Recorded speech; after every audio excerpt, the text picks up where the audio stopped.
Hello, I'm sitting clinician Esteban Diaz. What is your name? I'm Claude. Nice to meet you. So today we're going to be doing some neurological tests on you. And so you know if anything hurts, please let me know immediately. If you feel pain, let me know immediately. If you have any questions, do not hesitate to ask me. And everything we discuss here and do will be held in strict confidence. Do I have your permission to begin? Yes. Also, for the first test, we're going to have you lay down. So we're going to have you lay down for all the 3 tests that we're going to do. Okay. Alright. The tests I'm about to demonstrate are for the spinal cord and meninges. Okay, first test we're going to do is the Hermit sign. So I'm going to go ahead and I'm going to passively flex your head to your chest. So let me go ahead and get your head. There we go. And I'll flex it to your chest. Okay, any pain, any sensations? Alright, so positive would indicate the electrical shock-like sensation down the spine and through the extremities. Indicates dural irritation or spinal cord injury, spinal cord inflammation, for example, multiple sclerosis, or compression, myelopathy, due to degeneration and canal stenosis, or canal stenosis. Canal. All right, next test is Kurdic sign. You're going to be supine, and I'm going to passively flex your hip to 90 degrees and the knee to 90 degrees.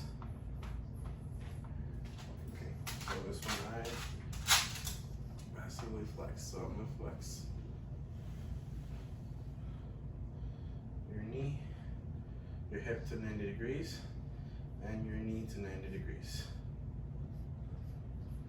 And then extend it completely.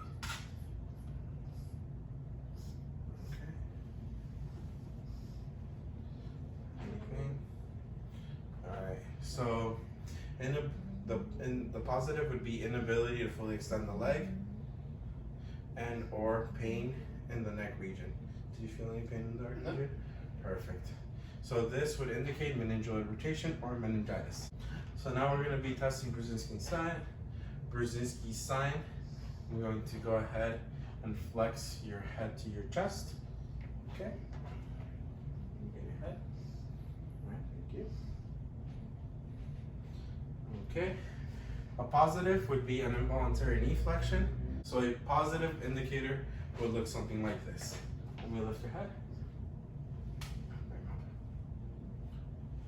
Perfect. So positive involuntary knee flexion.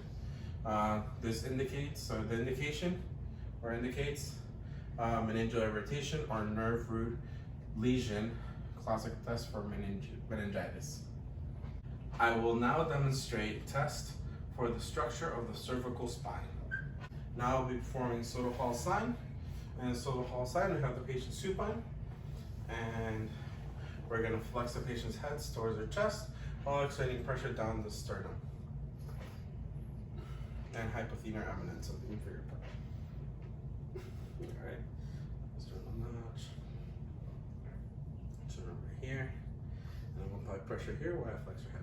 Okay, your head. Okay, ready? Okay. So positive would be generalized pain in the cervical region, which may extend down to the level of T2. And the indication, so it indicates non-specific test for structural integrity of the cervical region. So, patient is seated. All right, Claude, can you go ahead and sit for me? All right, Claude, if you could for me. So what I'm gonna do is have you seated, which you are right now, and you're gonna go ahead and take a deep breath, hold it while bringing down as if you're straining during a bowel movement.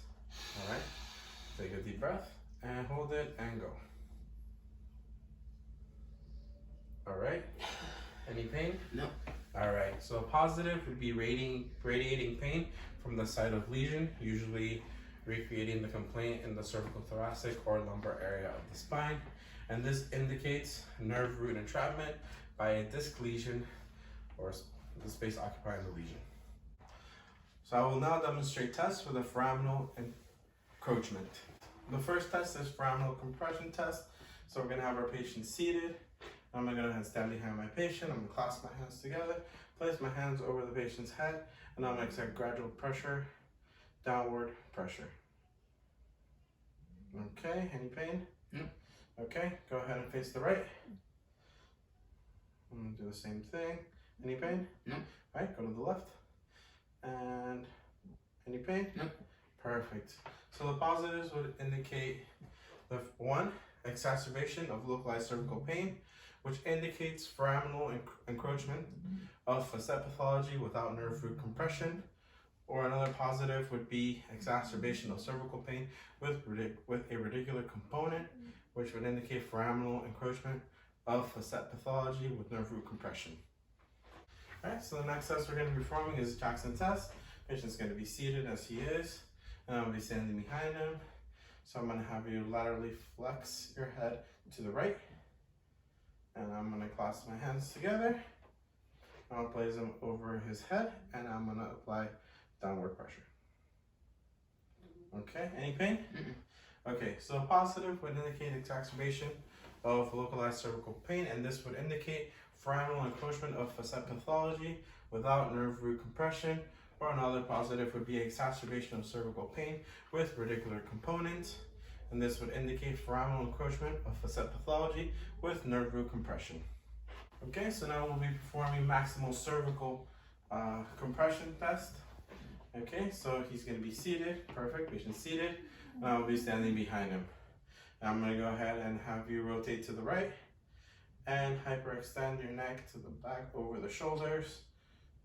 All right, any pain? Okay, so a positive would be pain on the concave side, and this would indicate foraminal encroachment with or without nerve root compression based on the presence or absence of radicular component. So now I'll be performing cervical distraction test. So I'm going to be seated straight, perfect. I'm going to grasp your head with both hands, over the ears, facing up, and I'm going to gradually accept outward pressure, keeping my hands off the TMJ area and the ears. Okay, any pain? Okay, so positive would be one, diminish or absence of localized cervical pain, which would indicate foraminal encroachment without nerve root compression. Another positive would be diminish or absence of radial pain, which would indicate foraminal encroachment with nerve root compression. And a third would just be increase of cervical pain, which would indicate muscular strain, ligamentous sprain, myospasm, or facet capillaris. Okay, so now I'll be performing the Cody sign. So I'm going to go ahead and have you seated, and I'm going to have you place the palm of your right hand on the top of your head. Any pain or decrease or absence of pain? No. Cool.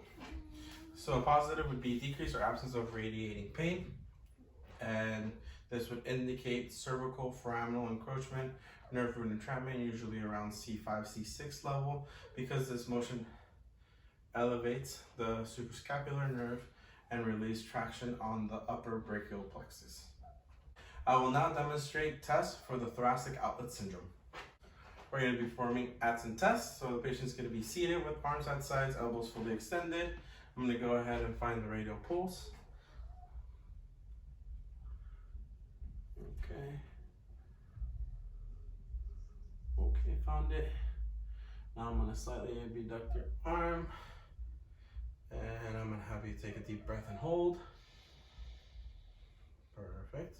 Now rotate your head towards me and elevate your chin. Perfect. Okay, thank you. Okay, so any pain? No. Okay, perfect. So positive would be pain and or paresthesia, which is decrease or absence of pulse amplitude and pallor. So this would indicate compression of the neurovascular bundle by scalenus anticus or cervical rib. So I'll now be performing Eden's test.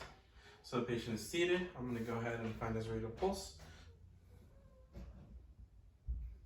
All right, and I'm going to sit erect. So I'm going to have you sit straight, all the way straight, erect. And I'm gonna have you force your shoulders back and chest out.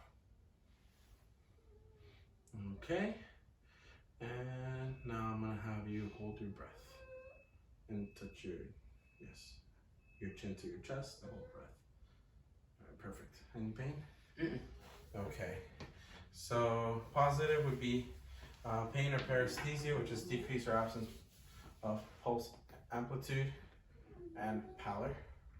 And this would indicate compression of the neurovascular bundle between the clavicle and the first rib. All right, now I'll be performing the right test, also known as hyperabduction maneuver. And we're gonna have him seated. I'm gonna go ahead and find his rate of pulse.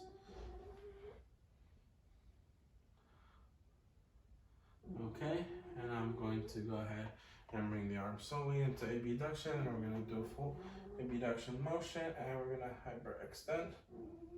hyperabduct. Okay, any pain?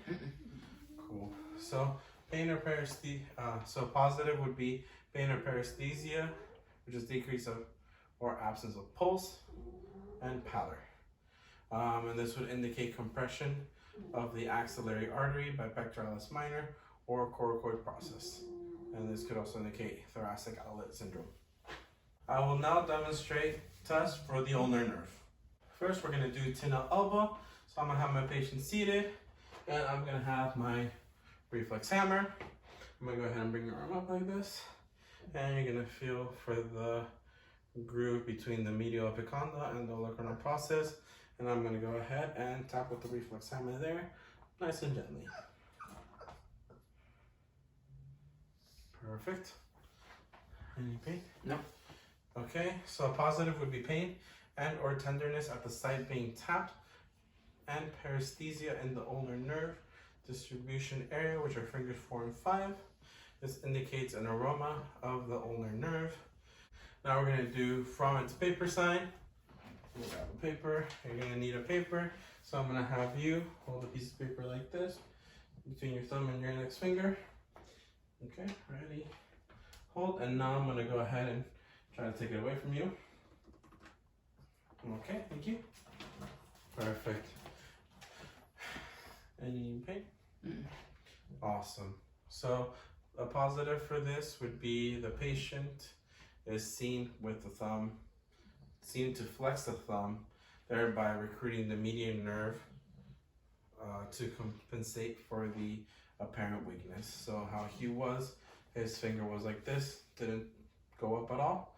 But if he would have gone like this, then it would have been a positive. And this indicates ulnar paralysis due to weakness of the ulnar nerve, innervated muscles, adductor pollicis. So I will now demonstrate tests for the median nerve entrapment. So first we're going to demonstrate Phelan's sign and also prayer sign. Okay, so I'm going to have you go ahead and flex both wrists like this and bring them close together. And we're going to hold it for 60 seconds, 58, 59, 60. Okay, now we're going to do prayer sign, which is basically bring your arms like this and going like that and pushing in. All right. And we're going to go for 60 seconds. So 58, 59, 60. Any pain? Okay, so for both of these, the positive is reproduction of pain and or paresthesia at the median nerve distribution area, first, second, third, and the lateral half of the fourth digit. This would indicate median neuritis and or carpal tunnel syndrome. So now we'll be performing the wrist sign. So a patient's going to be seated with the wrist supinated. So let me have you go like this. Awesome. And let me get the reflex hammer. So I'm going to hold here for support. And can you go like this for me? Right there. Okay, relax. And I'm going to go ahead and tap right here.